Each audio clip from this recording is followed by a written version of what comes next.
going to get a little deeper today because we're going to talk about something that really drives down into where this fear of public speaking comes from, because it's really a fear of something else. So there are two major fears that every human being has. The first is the fear that you're not enough. And the second is the fear that you won't be loved. I know, terrible, huh? But if you break it down, everything that we're afraid of in life really comes down to those two things. So then if you take that fear of that I'm not enough or I won't be enough, how does that translate to the stage?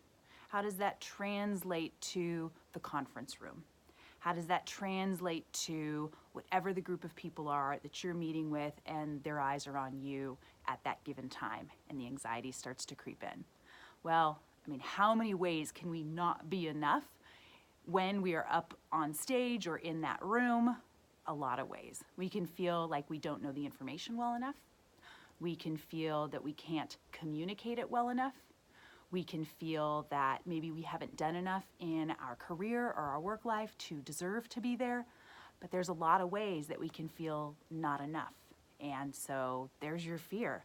And all of that starts to bubble up. And then that's when you have all of the true symptoms of having a fear of public speaking or presentation.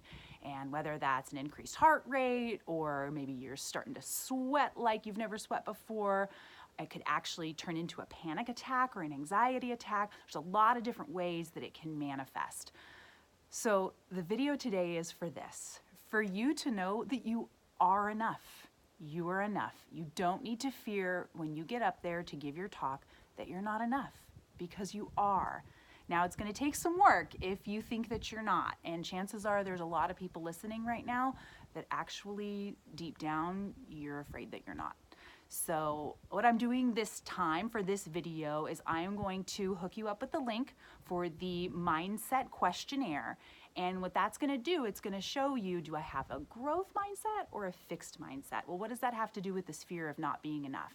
Well, the great thing about shifting from a fixed mindset to a growth mindset is that you can learn to be enough in whatever it is that you're trying to do, whether it's the information that you think you don't know, or your presentation skills that you think you don't have, or it's the way you look, or it's a multitude of factors. The great thing with a growth mindset is that you can learn how to do it. But first, we got to have a baseline. We have to know what you are, what you believe. And so if you follow the links and where I tell you to go in the post, then we will get you that quiz and you can find out where you're starting from. And then from there, you can build into being plenty so that you indeed deserve to be up there. All right, thanks for coming in. And if you'll do me a favor, give a thumbs up, best thumbs up, and or a comment below.